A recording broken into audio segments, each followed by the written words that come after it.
Show. Megan, my first question is for you. One of the things I do love that we see in this show is Camille navigating academia.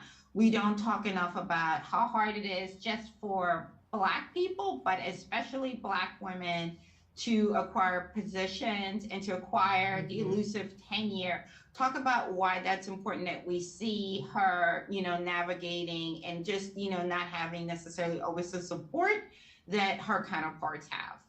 Yeah, I mean, I think one of the things that really stuck out to me that I thought was interesting, and Whoopi and I had a conversation about this because, her character was basically saying like, I think you're great, but you haven't done this, you haven't done that, and yes, I think you're capable of doing it, but the level of what you're doing it right now, even though it's a great level, it's not enough for what's expected from you, specifically you. And Whoopi was like, I don't know how I feel about this. She was like, because I feel like as a Black woman, she should be helping her, And what I was saying with her is I was like, there's been so many times, for instance, in my profession where, somebody who doesn't look like me doesn't show up as prepared. They show up pretty good, but they don't show up as prepared, and they will still get the job.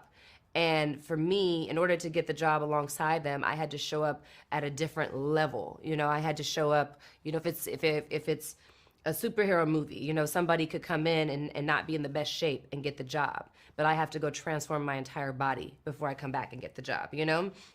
And so I think that pointing out what that experience is like, and then even understanding that's not necessarily a bad thing because you are preparing the person, unfortunately, for some of what the experience is going to be like for them in order so that they can have success, because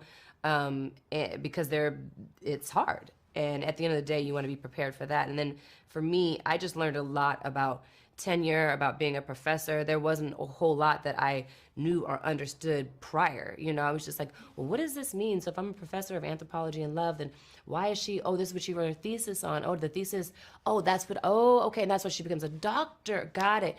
For someone who went to homeschool and, because they were a child actor or whatever, but for whatever reason, I didn't go to college. I didn't get a chance to do that. And so there was so much that I didn't understand going into like exactly. And I had to sit down and study with people. And I, called on a mentor and I was like, teach me this. And what does this mean? And what do you think would be in it? And why is this so hard for Black women? And why are there so few? And da da da da. And so I think it's important to show that in the same way that it's important to show Black women in tech, because there's not a lot. And so showing what that journey is, I think, is really instrumental in women seeing themselves and seeing what's possible and all of those things. That was a long-winded, sorry. No, that's great.